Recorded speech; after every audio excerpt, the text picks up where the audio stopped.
Olá, amigos e irmãos, muito bem-vindo a todos vocês que assistem o nosso canal e que têm tido paciência com a gente, tá bom? Paciência com a gente. É aquela situação, parece que eu só gravo no carro, né? Mas é o tempo que eu tenho para poder conseguir gravar, devido à situação, às demandas que eu tenho, as correrias, né? Ontem cheguei em casa, era 22 horas, 40 minutos, quase 11 horas da noite. Então tenho dificuldade para gravar. Gosto de gravar, na verdade não é de gravar, gosto de passar, assim, alguma coisa para as pessoas. E graças a Deus, o tempo que nós estamos vivendo agora, temos as mídias sociais, YouTube, Instagram, Facebook, Twitter, né? Eu não sei usar o Twitter ainda, também não tenho interesse de usar agora, porque eu já uso o Facebook, o Instagram, e agora, há pouco tempo, estou usando o YouTube. Estou gostando, estou me adaptando, tá bom? E eu estou querendo falar de um assunto interessante. Nossa, o cara tá cortando no lugar onde não podia cortar. Quero falar das nossas conquistas, dos nossos objetivos, né? Falar de uma pessoa muito importante. Eu quero me basear numa situação, eu quero me basear numa história que ocorreu, está registrado na Bíblia Sagrada, mais especificamente no livro de Ruth. Eu quero falar sobre ela um pouco, mas somente para servir de base na conversa que vamos ter. Quem era Ruth? Ruth não era hebreia, não era judia, israelita, ela não era.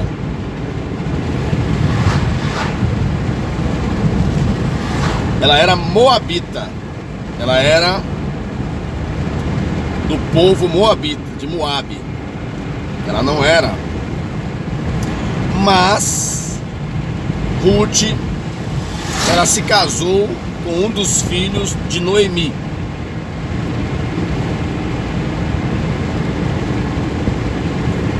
Ela se casou com um dos filhos de Noemi. Então houve fome nas terras onde eles moravam.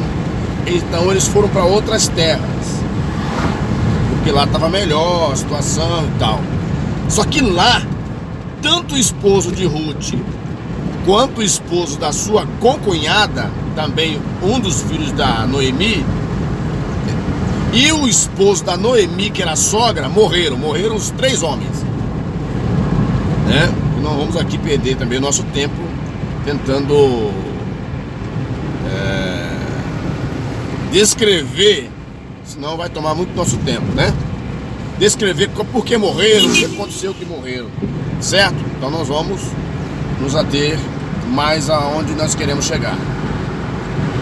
Eu quero dizer, então Noemi falou assim, Ruth, falou com a Ruth e com a outra menina também, que era nora. Eu agora não consigo recordar o nome, eu estou com a Bíblia aqui no carro, mas não tenho como ler agora.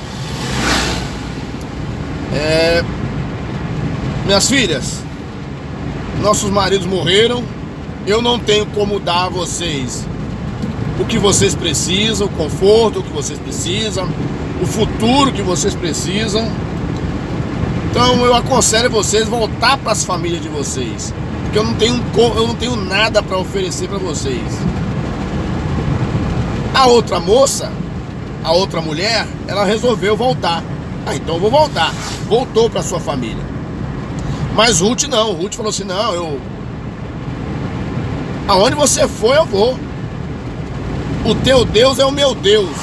Ruth agora, ela abre mão da sua condição como moabita, aceita o Deus de Israel como seu Deus e acompanha sua sogra Noemi. Só que quando eles voltam para Israel, eles voltam pobres, sem um poder aquisitivo.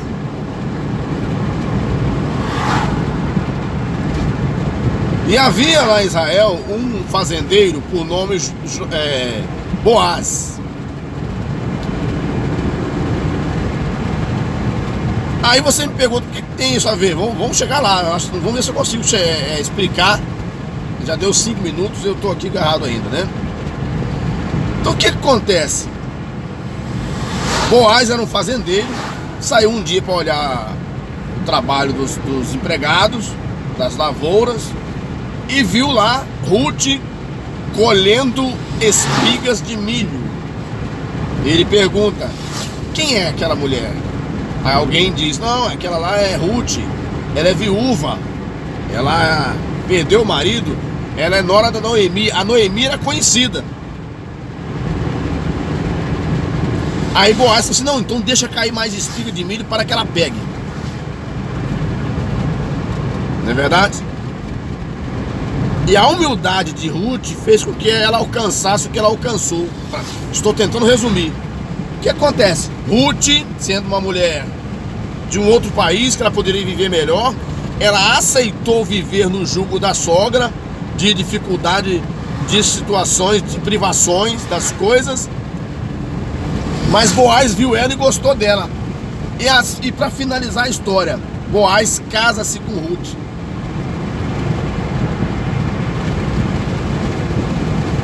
Aleluia. O que é que eu quero tirar de lição para nós nessa passagem? A maioria das pessoas ficam frustradas porque às vezes as coisas demoram a acontecer nas suas vidas. Mas antes das pessoas ficarem frustradas, seja quais forem, elas precisam fazer uma avaliação de vida. Em que cenário eu estou? A qual família eu pertenço? A minha família é uma família abastada, rica? A minha família é uma família mediana? Então, a condição de uma pessoa depende muito do seu histórico familiar.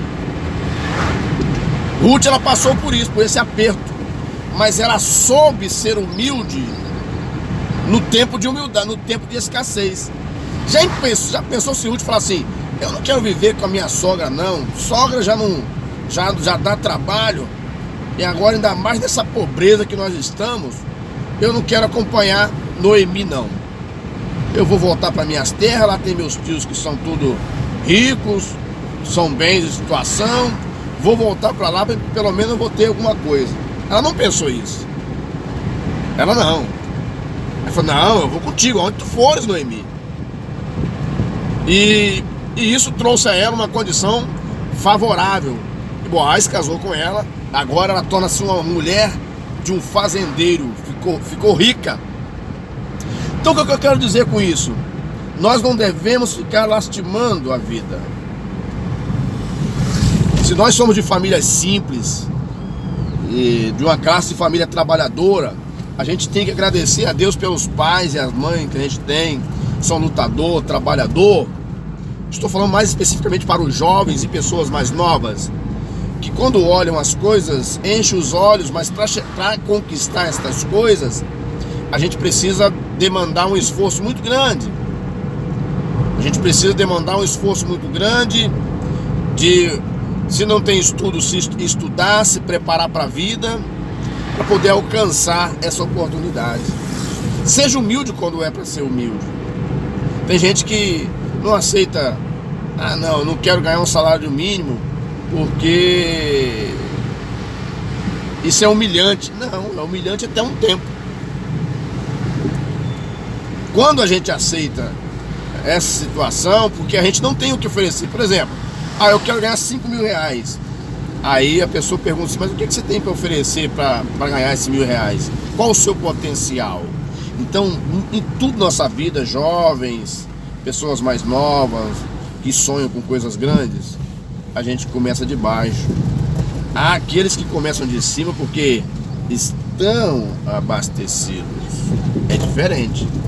Então o que eu quero deixar de lição, extraindo desse contexto a respeito de Ruth para nós, para mim, para você. Que nós precisamos fazer uma avaliação da nossa vida, agradecer a Deus porque nos deu a vida e lutar pelos nossos ideais. Mas haverá situações que teremos que começar do nada. Você já imaginou nisso? Você tem que começar do nada. Você já imaginou isso? Você tem que começar sem crédito.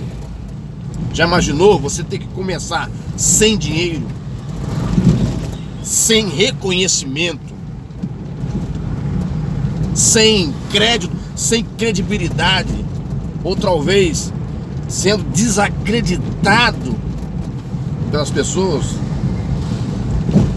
Mas você vai se batendo, você vai lutando, você vai buscando saídas alternativas, você não desiste, você não encruza os braços, e isso te trará no futuro uma bênção muito grande de você ser um homem próspero, uma mulher próspera e abençoado em tudo, porque você correu atrás, você buscou, você trabalhou por isso, e agora você está recebendo como salário o seu suor, não é verdade?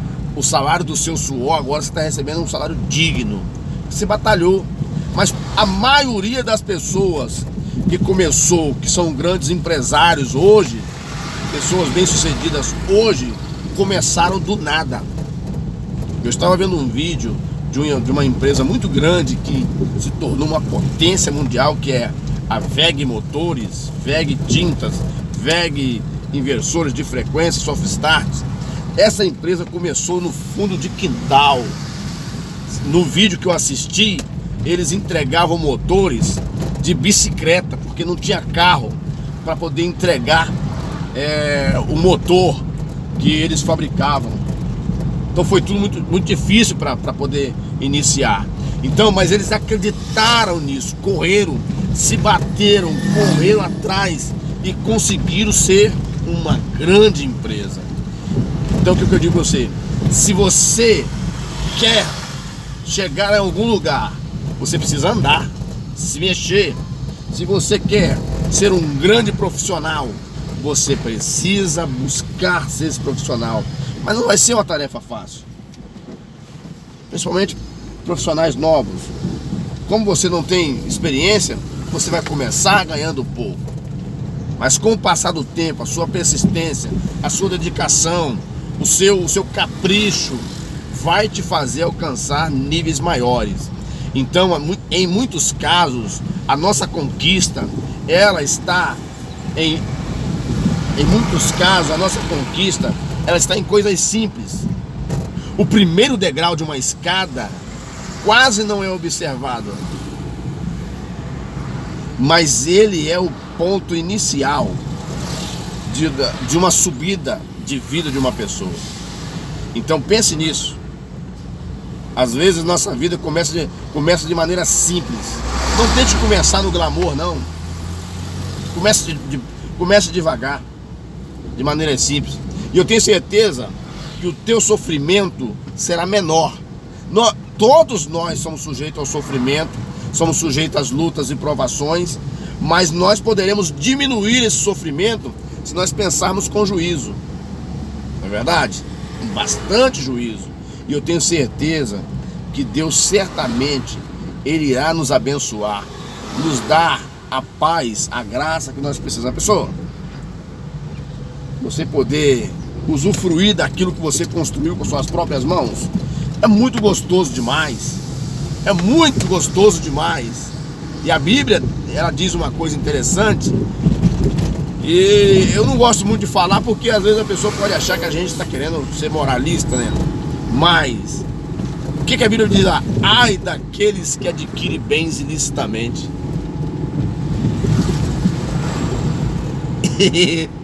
É duro, não é verdade? Ai daqueles que adquirem bens ilicitamente. Já pensou?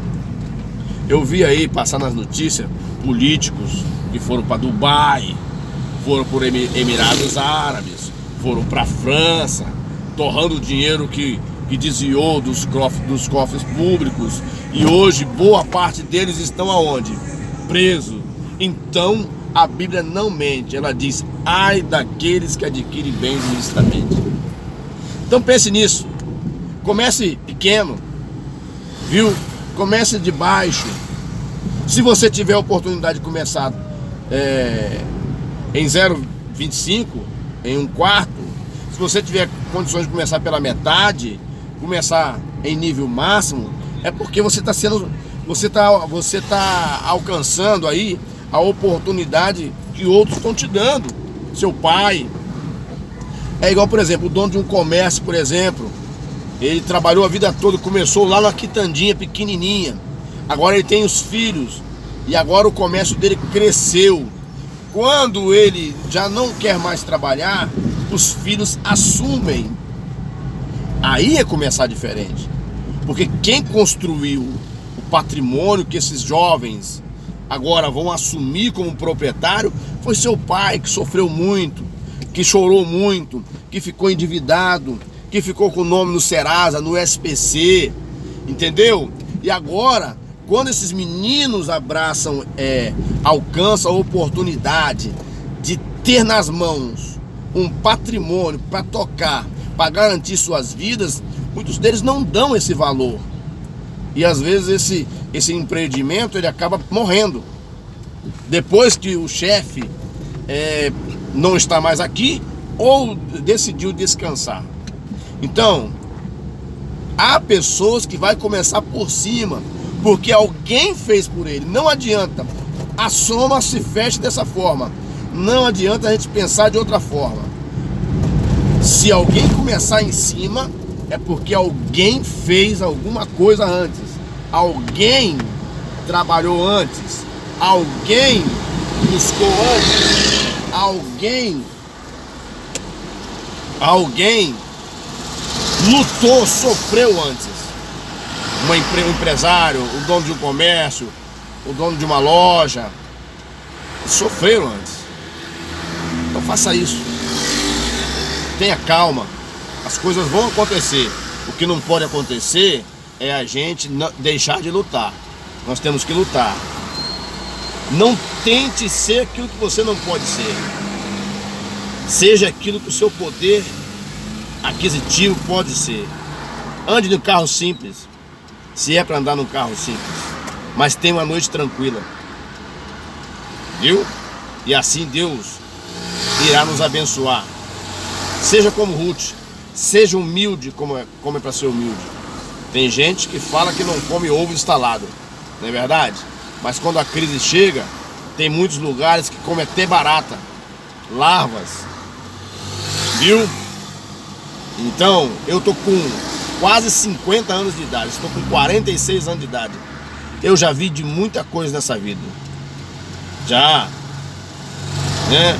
Pessoas comerem coisas que na normalidade não comeriam, mas por causa da fome. Então, se você tá lutando e tá achando difícil, porque o outro vai e você não consegue, porque o outro consegue e você não consegue, tenha calma. A vida, ela se constrói passo a passo. Tá bom? Que Deus abençoe a sua vida. Que Deus te dê a graça que você precisa. A gente volta a conversar numa próxima oportunidade. Confie em Deus.